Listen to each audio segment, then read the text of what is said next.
Hello, everybody, and welcome to today's webinar here at Intelligent Relations. So today's webinar, I'll be your host, Rudy Davis, and with me on the call as well is Steve Marcinuk, the General Manager here at Intelligent Relations, and Paula Phelan, our COO. This will be split into a few parts. So the first part will just run through our presentation explaining what exactly Preston is and how it works. Paula will then give you a walkthrough of Preston platform so you can see some of its capabilities. And then at the end, I'll be hosting a Q&A with Steve and Paula. So if anybody has any questions on Preston, any other general questions about PR, AI in PR, please drop them in the chat as we go along, and we'll spend the end of the session answering those. So I will now hand over to Steve, who will kick off the webinar.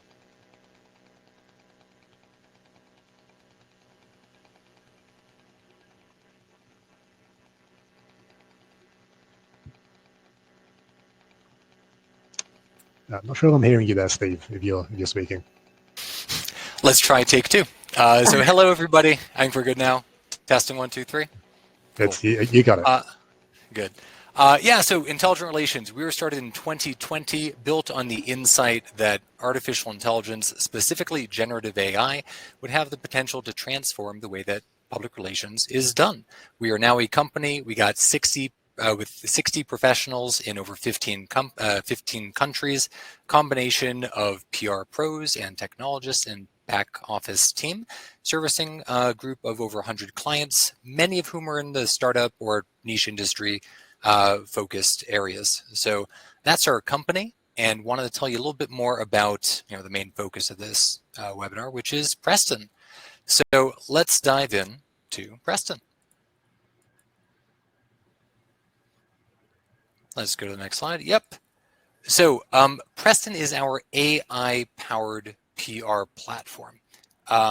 Preston has in it PR, press. It has Presto as well to show how quick and easy we can help make the PR process using our technology. And we really engineered this from the ground up to offer value at every single step of the PR process. I really want to emphasize to everyone here in this call that for us, for Intelligent Relations, AI is not an add-on. It's not just a press release generator or a neat tool to do, to write a pitch better. This was engineered from the ground up to help offer value at every single step of the PR process. So for us, you see some of the features we're going to go into more detail on, but we knew from the beginning that in PR, messaging matters. So we built Preston to have a custom set of AI generators for each company that learns messaging and gets it right for each individual client. We also knew that relationships matter. So helping to build the right connections mattered. So we helped build a whole set of algorithms that connected companies and pitches with the right journalists on many, many dimensions of relevance to make sure that the pitches we're sending are connected to the right folks. Of course, your database matters, your Rolodex matters, your contacts matter. So we built Preston to have a multi-platform database that is analyzing, over 40 million articles and tons of content streams to have a deep understanding of the folks that we're pitching to, and that's another aspect. And lastly, managing your relationships matter. So all of that tech that we talked about is layered underneath a CRM that actually has recursive learning, learning that builds over time based on feedback. So we have a CRM that is used to manage all of the outreach and relationships as part of Preston. So I think we're going to go into a little bit more detail on each of those. But when we talk about using AI in public relations, I think a lot of misconceptions or even fears can come up. So we just want to address those before we dive into some of the good stuff.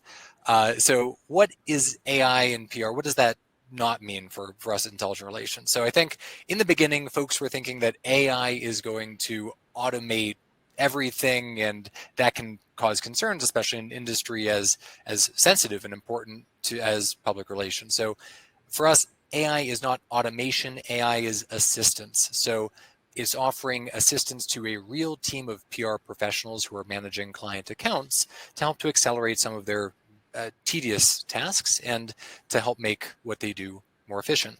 I think there's also a concern that adding robots to a process could lead to a increase in spam emails or mass outreach or things like that, frankly, we see that as, in many cases, how many agencies use as the status quo. Like that is, blast emails that are not personalized, not well targeted.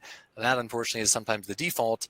We're using AI to enable better matching between pitches and journalists to make sure that those connections are appropriate and well targeted. And lastly, the obvious concern that we've seen across the media is, AI can hallucinate. It can imagine facts and things like that. So for us, that's one of the main reasons that we see as a critical aspect of keeping humans in the loop. If you use AI intelligently and train it on company messaging, you can ensure that rather than having risks of saying something that's not good, in fact, it's actually making sure that everything that comes out of our platform and goes through a human team and is on message, and making sure that your messaging is consistent across your communication.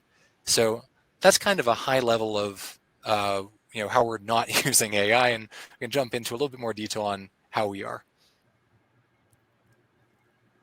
Yeah, Paul, I think you want to touch on media database? Absolutely. So one of the aspects we are, of course, monitoring that 40 million set of articles that we're capturing. So we're looking at those. Steve mentioned there are 1,500 points of relevancy that we are tracking at any given moment. So we're looking at the database. All of these articles are coming in. We're evaluating them through the AI platform and able to see what journalists are writing about which articles, also identifying trends within those publications. And so then we also have our journalist database of hundreds of thousands of journalists. And we have all of this information about them. This is recursive information, every direction you want to go, both on publications, on the individual journalists, so that we can make sure that we are absolutely giving them what they want as well. We see the journalists as, if not an extension of our team, certainly our friends. And we want to make sure that we are giving them what they need when they need it, as we are introducing our clients and information that we are trying to put out. So we have this incredible power of being able to bring the right information to the right journalist at the right time. Yeah, and that transitions nicely into part two we want to talk about. So yeah, we'll just go to the next one. Cool. So journalist matching. So Paul alluded to this. I'll go into a little bit more detail. No, it's good. It's good. I will go into a little bit more detail on some of the ins and outs. So we are building these dynamic journalist profiles based on content streams and analyzing that and creating. This sounds like science fiction, but it's essentially creating a 1,500 dimensional representation of journalists based on everything from bios to content created. We're not just talking about, this journalist covers tech. We're talking about many more dimensions than that, and also breaking down into everything from geography to attributes of coverage. So are they writing about products? Are they more, business to business niche industry? Are they doing reviews? All of that. So really with that information that we talked about in the journalist database, that's what's the foundation of our journalist matching. So matching is a combination of what journalists would be relevant for a specific company or for a specific pitch based on all those things we just talked about. But in addition, there's this learning over time element we talked about, tracking positive interactions, negative interactions, neutral interactions. This sounds great, but really we're looking more for sponsored content at this time. Is that something your client would be interested in, et cetera, et cetera. Beyond that, this matching is recommended. It's assisted by the AI, but of course, our account managers, our PR specialists are going through these recommendations and making sure that the recommendations are in the best interest of the client based on their focus. So they can apply additional, professional evaluation and also additional layers of filtering to make sure that those lists are effective. And again, just for context, because I know not everyone here on the call is a PR pro, but this is a a radical departure from the old school approach of going out hunting, pecking, and spending hours building a custom media list based on reading a few articles and guessing. This is really how you use AI to intelligently suggest who would care about a given story or a given company. And I think next we have, custom generators. Paul, you want to talk about this? Certainly.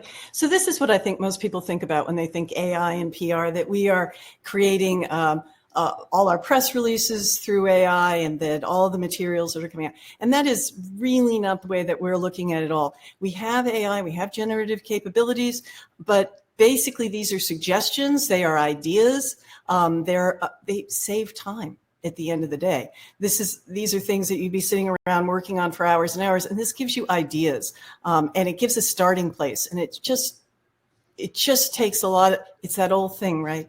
The Hemingway thing of looking at the white page. You're not looking at the white page. This is giving you a chance to be able to move forward and quickly build your campaign.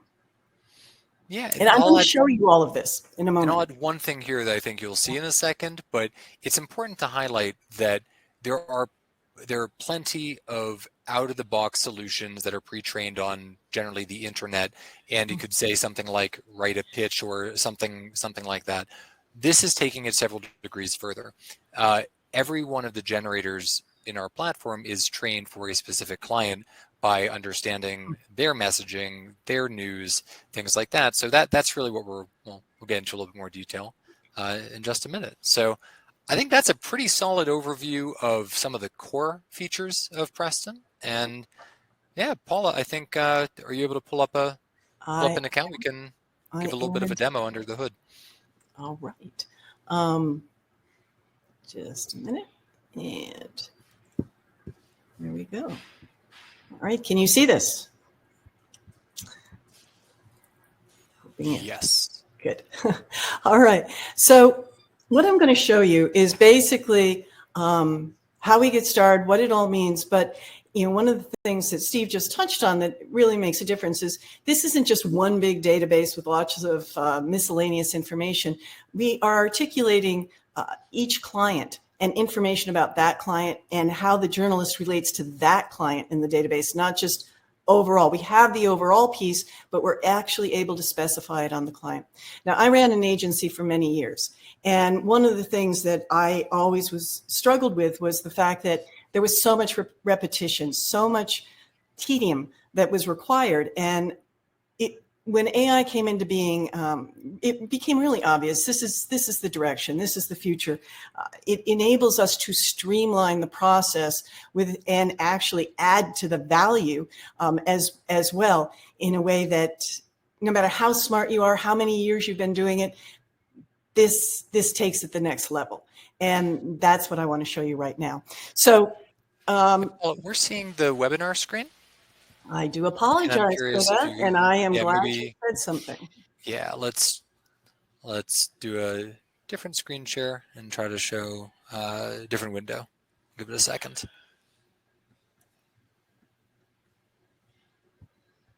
And I'm glad you said something. No worries, yeah. If we do entire screen, that might... There we go. Perfect. Excellent. Sorry about that. Yep.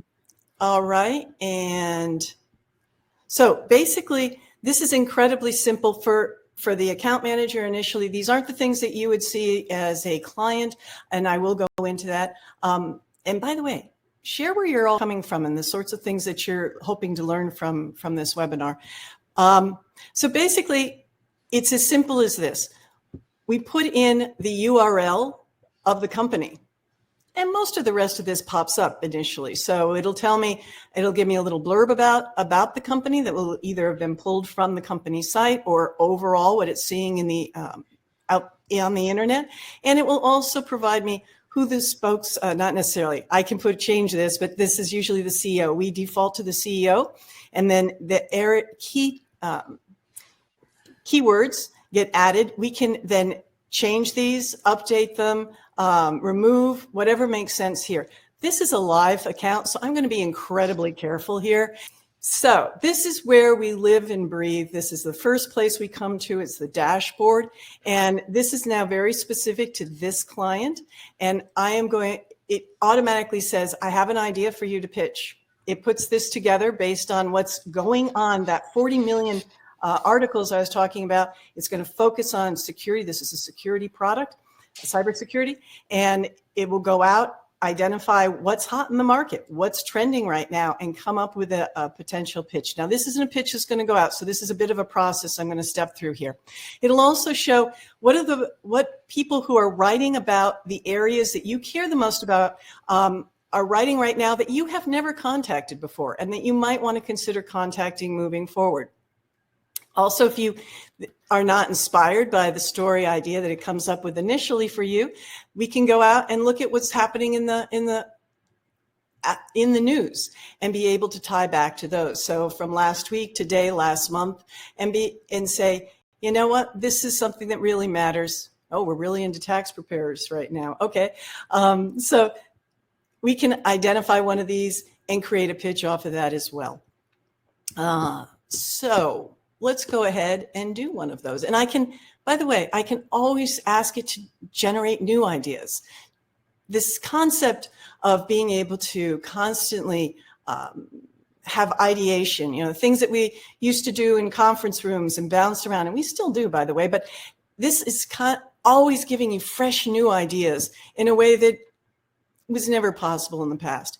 So we have a concept called campaigns, and we might have a campaign and then send out a number of different emails to that campaign. So right now I'm going to take the summary, the first idea that we were given when we started out. So it's talking about surveillance and personal privacy in particular.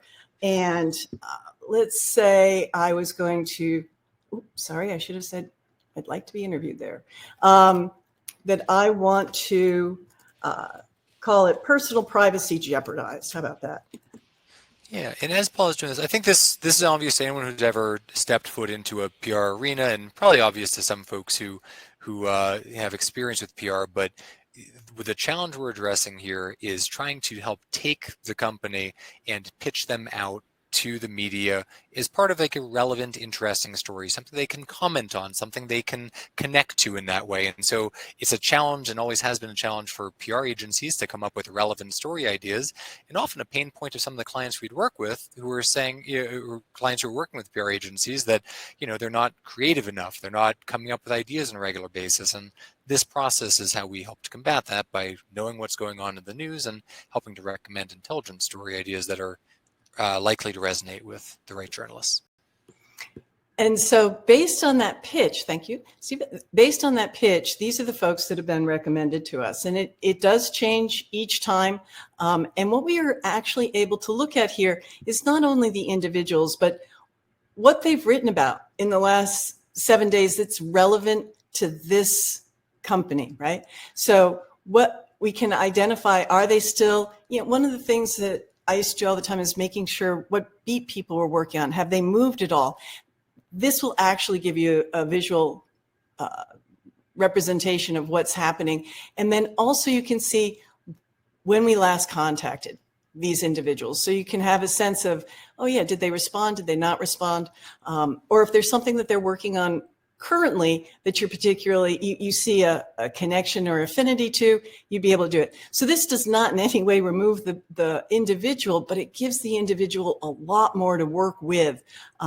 And so going through here, you can pick the appropriate people for this campaign. And I'm about to create a variety of emails. And as you can see, there are folks here that hopefully some of you's names you recognize. We can filter this in a wide variety of ways. We can say only top tier media. We only want to be able to see specific in a vertical market. We have all of those capabilities for the account manager. And I've just randomly picked a few of these. They're not, sorry. Every now and then I see somebody's name I haven't talked to in a long time. It's like, wow, that's great. That's another just side benefit.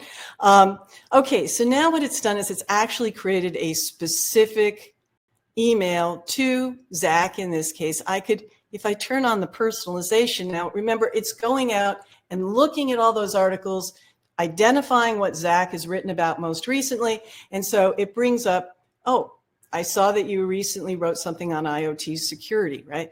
And each of these will have their own, if it's something that they haven't written something recent. Oh, this also, Allison did write something recently on this topic. So we can identify the actual article, like in this case, the GDPR regulations in Europe, and customize each one of these as we go, right?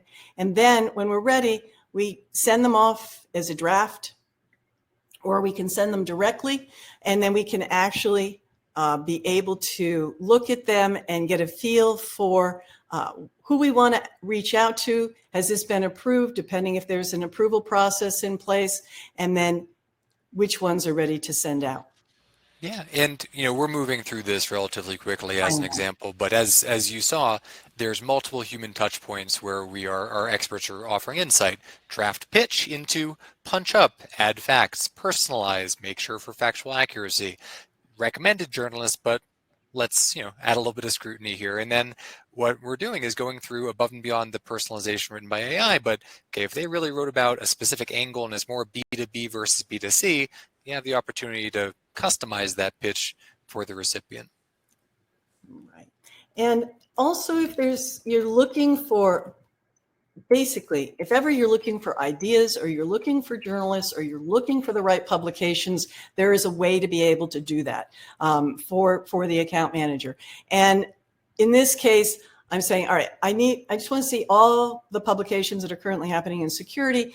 It'll bring up all of our top security pubs and say, who are the current journalists in those pubs? When was the last time they were contacted or never contacted? How well they responded? Has something actually happened with these folks? And where the pub is focusing at any given moment. Steve, what have I missed? I think that's fairly comprehensive. There's a lot of other workflows. That's a standard one. Manually building custom lists for different cases. You can go through that flow as well. The reporting, I know we're going to preserve a little bit of client privacy by not going into the details of the reporting, but the idea here is that you get transparency into the volume of sends, the open rates. Like, there's a lot of analytics that come out of these types of campaigns. What's working? What's not working? What are the themes that are working? What are the themes that aren't working so well? Breakdown of coverage, bylines versus interviews, and things like that. So because we built and own the platform, all of that data is captured and helping us when we have monthly meetings or weekly meetings with clients. We can have more data-driven conversations around what's working, and the clients can have comfort knowing that they have full insight into the engagement. There's nothing worse than going into a client meeting and somebody saying, but why didn't they respond? Or what how are people reacting to whatever it is that we are trying to promote? And this actually gives us some feedback. It gives us a place to be able to go back and share and say, okay, this concept of personal privacy is absolutely working. This one, no, let's not go back, or we have to change the way we're thinking about this considerably in order to be able to attract the attention of the journalists. Because again, we don't want to be pitching or outreaching material that is just a waste of time for the journalists. It's a waste of time for us to keep sending out over and over again. So this adds real value on that side. This is just fun stuff. I'm showing it to you. I'm not going to go into it right now, but I have such a good time with the blog entry. I got to tell you, it has, and I'll be good. I won't go and have you watch them, but it shows all these tones and things. And I am not a funny person. Trust me, I might seem funny, but I am not a funny person. And so I get to try out different blogs and different tones of voice with regards to different pitches that we're putting out, or blogs that we're creating. So this is just one of the pieces that are fun. That's fun. And there's these supplemental AI writing tools that, again, based on that same core knowledge of the client, you can use that same core knowledge to create content that's far above and beyond pitches, but also press releases and blog entries and social media and all of that. So that's, again, a historical challenge is staying on message, on brand. And, if you were to use an out-of-the-box solution, having to re-explain, okay, our company is this, we do these things, you're not getting it. It can take a lot of back and forth with a ChatGPT style solution, just because it's not designed for this specific purpose.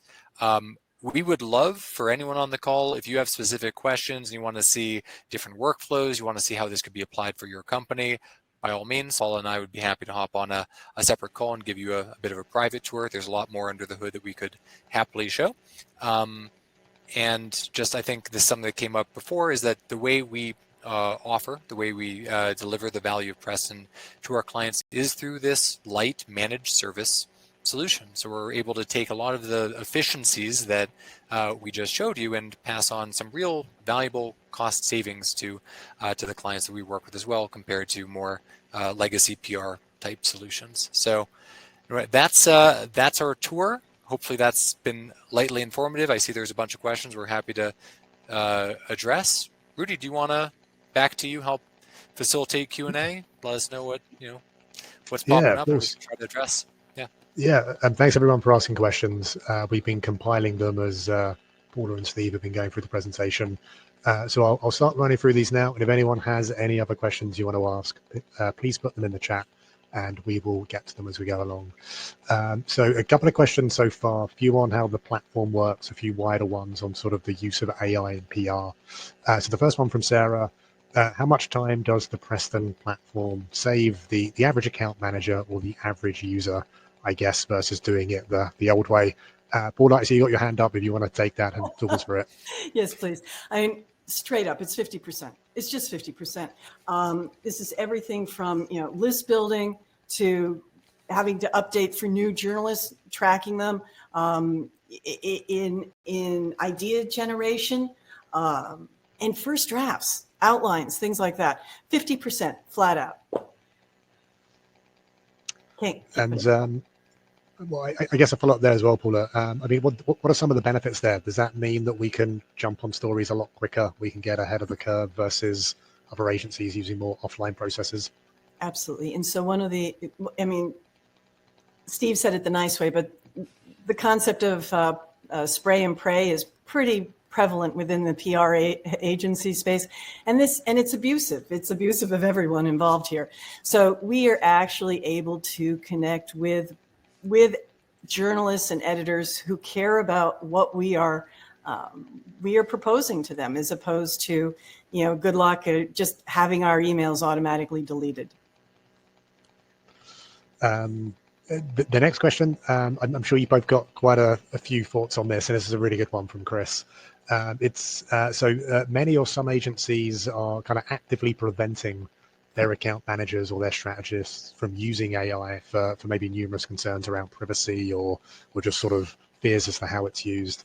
Do you think it's a good or a bad idea to prevent the use of AI in just across the PR field?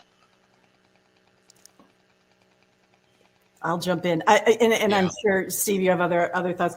I am here showing you an AI-based product. So no, I'm all in on AI. But the truth of the matter is, it's part of all of our futures. It's not going to go away. And even the EU gave in today, right? They said, yeah, we got to release this and make it available to everybody. We're just going, it's a new technology. We are all going to learn its pros and cons. But in PR, it's almost all pros. It really is. So that's my feel for it. I think we highlighted some of the fears, and those fears, unmitigated, are reasonable. There is many public cases of different professionals in different industries using AI improperly and getting into trouble, including the lawyer who used AI to research case precedent for legal cases, and it hallucinated things that didn't exist, and he presented those, and that was a bad idea. So folks who are poorly trained in what AI is good for and not good for, without having proper safeguards in place, I would not let an entire team of folks untrained just run rampant with tools they don't know how to use. That would be a mistake, whether it's AI or really anything else. But with the right frameworks in place, it absolutely has presents tremendous opportunities. And I will say, just as a safeguard, please don't ever put proprietary information into AI. That's a bad idea. Samsung has experienced that very, very well. That is one of the things I would stay away from at this time, because there's no way to protect yourself. Just assume you're in an open environment when you're talking in AI, as you would, at a food court. So. The next question from Andrea and Steve, I think this will be a great one for you to answer. Are there any safeguards that ensure the platform isn't being used to spam journalists? Or I guess another way to ask is, what are the safeguards to ensure that this platform can be misused? Yeah, I mean, that comes down to the human training side. Making sure that the folks running, the account managers that we use, are using the platform intelligently. The recommendations are qualitatively quite good. The journalists who are being recommended are being matched on many different dimensions, but this is just general practices of us coaching team as an agency to make sure that we're selecting an appropriate number. So I think that, again, any technology could be used in a variety of ways. That's why we're focused on having talented folks behind the scenes executing these campaigns for our clients, and having properly trained PR professionals executing this is how we ensure that the tools are being properly used. May I add one more thing, actually, is that we touched on this, but adding, this is, I geek out on some of this stuff, but part of AI assistance means providing the right information, the relevant information to a user at the appropriate time. So Paula pointed it out in one or two places, but last contacted information, previous interactions, have they previously written about us? That's information that typical PR agency probably has in a spreadsheet somewhere, but when you're preparing to send a pitch, if that information isn't on hand as you need it, where you need it, it's going to be lost, and even a highly competent person could make a mistake. So that's really where we're continuing to invest, is making sure that those educational nuggets, that incremental learning is being spoon-fed to folks so that they can make better decisions in real time. Even the best PR pro without the right information is going to make bad decisions, and that's part of the synergy we're talking about here. Absolutely. And one of the other things, and I know it's a sort of tangent, but the other element that is incredibly powerful is we have an awareness of, if you've got a big group like we do, where we have 30 people in account management, it'd be easy for all of us to be pitching the same person every day, or in one day. And this actually can give us alerts on that, to say, all right, did you know that one of your partners here has also been reaching out? And that way we're not overwhelming any given journalist. You're about to send a pitch that's essentially a product review to a journalist who has never ever written a product review. Are you sure you want to do that? So again, this is the power of technology, is that as we build new features, as we look at, we got a negative reply here. Okay, let's build that intelligence into the system. So unlike a traditional human-only operation, the technology can continue to improve quite possibly exponentially as we accelerate. And one of the things, I'm sorry, because I'm realizing things I didn't show or share, aspects of being able to know if somebody is doing podcasts or reviews, or what kind of journalist is this, so that we can break that out. Well, does this publication take bylined articles?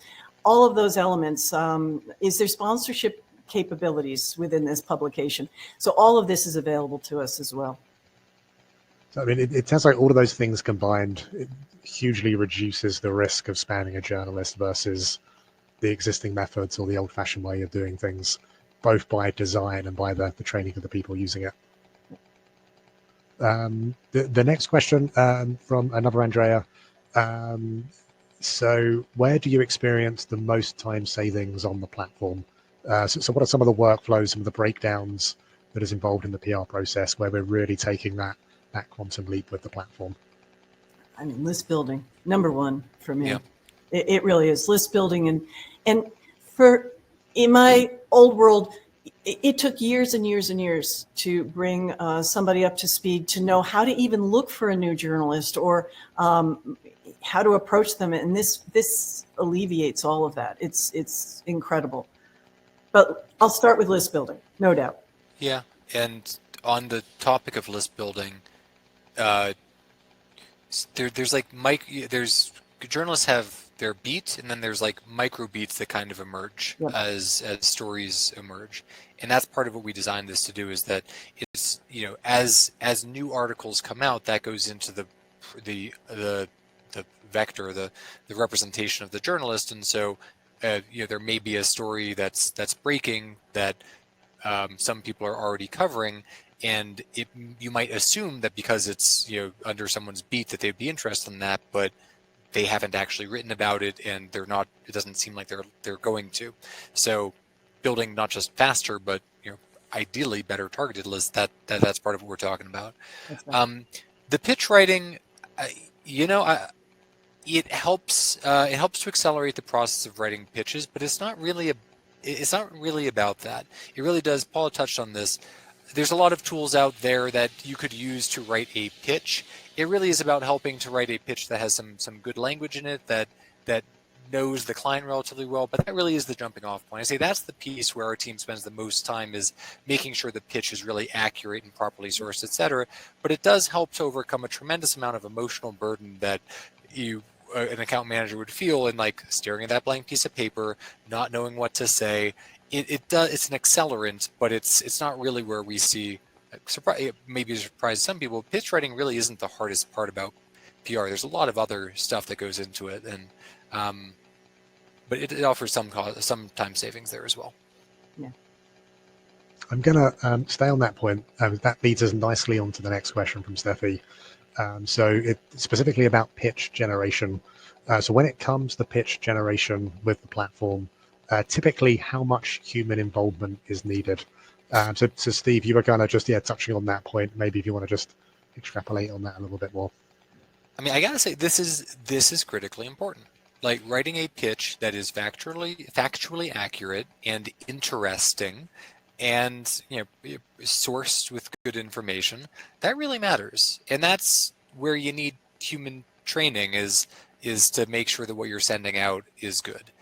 Because you could have the best targeted list in the world, but if you're saying something that like the journalist thinks, that's kind of obvious, I'm not seeing what's interesting there. That's why, I mean, Rudy, to your credit, you've built like a 50-page pitch writing handbook that we use internally to train all of our new teammates, so they know what to look for in evaluating these things. So it can help you get to a point, but no, that is an area that we as a team really focus on, is making sure the pitches are good, because otherwise you're just sending AI fluff to a journalist. No one wants that. And it is one of the areas that junior account managers that don't have the opportunity to use this tool will fall down, because they create cardboard pitches, things that the journalist can read in the first sentence and go, no, this is silly. And to that point, why we customize all our pitches, almost every publication at this juncture has the capability to identify if a press release has been written in AI or a pitch has been written in AI, and we'll kick it back. So it doesn't make any sense to just have a pure AI response, either for press releases or pitching. The final question, I think this is a really good one to wrap the session on, from Cesar. So where do you think the PR industry will be in 12 months' time in terms of AI adoption? 100% adoption. It's going to be, it almost won't exist. I don't know. I can't see everything for 12 months, but as of right now, there is no one with a platform as powerful as ours who can do what our platform can do. And the team has been putting this together for 3 years, so it has legs. And in 12 months, though, no one is going to turn away from AI. It is going to change. It's going to change a lot more than PR, but it is here with us to stay. Yeah, and I think as Paul mentioned, AI will be in every piece of content you consume, and this is whether, and I mean that quite literally. Whether that's an email that you wrote where Google is Google Gmail is presenting, I hope you have a great autocomplete day. That's AI technology. That's predictive text. Or it's a full-blown press release or a pitch or something. Like if you're talking about human assistance, AI is going to accelerate in that direction. And where I think that the real interesting value of AI is going to continue to emerge is in workflows. It's not about a disconnected press release writer or pitch writer or here's a blog, siloed tools. It's about the integration of those tools into workflows that have value. That was part of our operational thesis. We started building this platform when, frankly, the generative AI wasn't that good at all. We focused on the workflows, and we're essentially technology agnostic, as whether it's Google that's coming out with the best new model or OpenAI or what have you. It's really about connecting the power of AI through workflows that offer value through every step of the process. That's where I think we've been focused. I think other folks are, other tools are starting to pay attention, that they're starting to do that same kind of a theme. Like just OpenAI the other day has their code interpreter, and now it's let's take the same model and apply it to analyzing and evaluating and processing CSV files. Awesome. So it's just about finding the real value add applications. That's how you go beyond really cool human style text novelty into this is a game changer that adds value to our life. I think that's a great way to end the session. So Steve, Paula, thanks for your time talking us through Preston. Just as a final wrap up, we'll be sending out a follow-up email later today with a recording of the session and also containing a link if anybody wants to book in a demo with our sales team. So thanks everybody for joining, and we'll send out details on our next webinar shortly. Thank you. Pleasure to connect. Thanks for being here. Thanks.